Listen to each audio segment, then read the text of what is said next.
Povo abençoado do Brasil, eu quero dar um alerta ao povo de Deus sobre questões de profecias, revelações e palavras em tempo de pandemia. Um monte de bobagem, eu quero dar uma resposta à luz da Bíblia. Vamos lá? A primeira emoção negativa, primitiva, que se manifestou no homem depois da queda foi o medo. Gênesis capítulo 3, versículo 9 e 10, quando Deus procura o homem, depois que ele cai, Adão diz, eu tive medo e me escondi. Medo inibe potencial, destrói defesas imunológicas, mas a Bíblia diz que o medo é um espírito. Que isso é algo que domina a mente, vontade, sentimentos e o corpo. 2 Timóteo, capítulo 1, versículo 7, diz que Deus não nos deu um espírito de medo, mas de poder, amor e equilíbrio. Para combater o espírito do medo, o espírito de poder, amor e equilíbrio. Preste atenção. Todas as vezes que Jesus se encontrava com alguém ou com situações de adversidade, ele trazia palavras de ânimo. Lembra de Jairo, que estava com a filha doente? Jesus estava indo para a casa dele, no meio do caminho vem a resposta que a garota morreu. Marcos capítulo 5, versículo 36 e 37. Disseram para Jairo, não perturba o mestre não, porque a tua filha está morta. Qual foi a resposta de Jesus? Não tenha medo, crê somente. Você lembra do apóstolo Paulo? Ele estava atravessando grande adversidade e teve medo. 2 Coríntios capítulo 7, versículos 5 e 6. Eu, quando cheguei à Macedônia, não tive descanso algum, por fora combates, por dentro temores, mas Deus, que consola os abatidos, me enviou a Tito. Deus não mandou zap com bobagem para Paulo, não.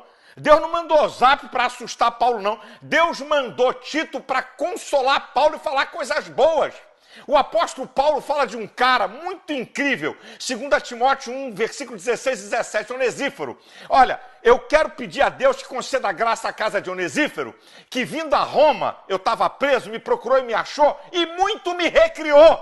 Onesíforo não foi ler Bíblia para Paulo, não. Foi contar casos para Paulo dar gargalhada, para alegrar Paulo, porque a alegria combate o medo. O que você está passando de bobagem, de asneira pelas tuas redes sociais que não contribui com nada? Eu fico bobo de ver o povo de Deus passar mensagens de áudio. Fulano disse isso, um dia desse foi Damares, não era nada Damares. Jornalista tal disse aquilo. Você passa coisa que você não sabe nem a origem. Tem imagem, tem áudio. Como é que você passa textos? Como é que você passa áudio do que você não sabe? Agora, um monte de gente passa visão, revelação, profetada. Lembra do ano passado, em maio, o profeta na praia lá no Paraná, dizendo que em julho aconteceu uma catástrofe? Profeta de mentira. Mais de 1 milhão de visualizações em 48 horas. Aconteceu nada. E agora? Dia 30 vai ter uma catástrofe. Nada. Vocês não têm Bíblia, não?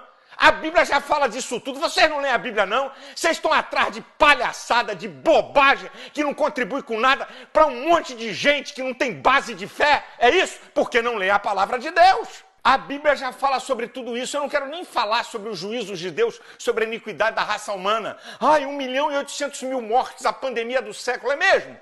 50 milhões de seres humanos assassinados por ano pelo aborto e dizem que é direitos humanos. Agora, vamos lá, por que Deus permite o seu povo passar por pandemias e desastres? Eu vou te dar algumas respostas à luz da Bíblia. Primeiro, leis da vida desde que o pecado entrou no mundo. Eclesiastes 9:2 diz que tudo sucede igualmente a todo. Ao justo e ao ímpio. 2, Deus para fazer conserto, arrependimento e avivamento no meio do seu povo. Leia o livro de Juízes. Leia 2 Crônicas, capítulo 7, versículo 14. Inclusive para curar a nação.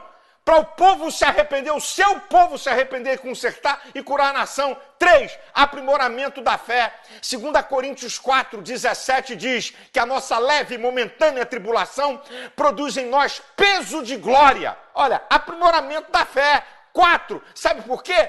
Propósitos revelados ou não. Em Atos capítulo 8, Deus enviou uma perseguição tremenda sobre a igreja, sabe para quê?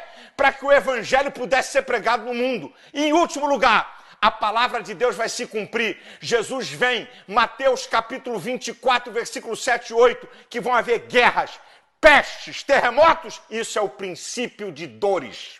Eu não tenho síndrome do profeta Elias de achar que só eu sou profeta, não. Deus tem levantado homens e mulheres nessa nação. Agora, querido, pare de ser uma mini Rede Globo, de ficar transmitindo bobagem pelo teu celular. Por que você acha que todo vídeo, quando eu termino, eu digo, Deus guarde você, Deus livre sua família, Deus livre o Brasil dessa pandemia, venha tempos de bênção e de prosperidade. Sabe por quê? Porque eu creio que Deus pode mudar o desígnio de uma nação.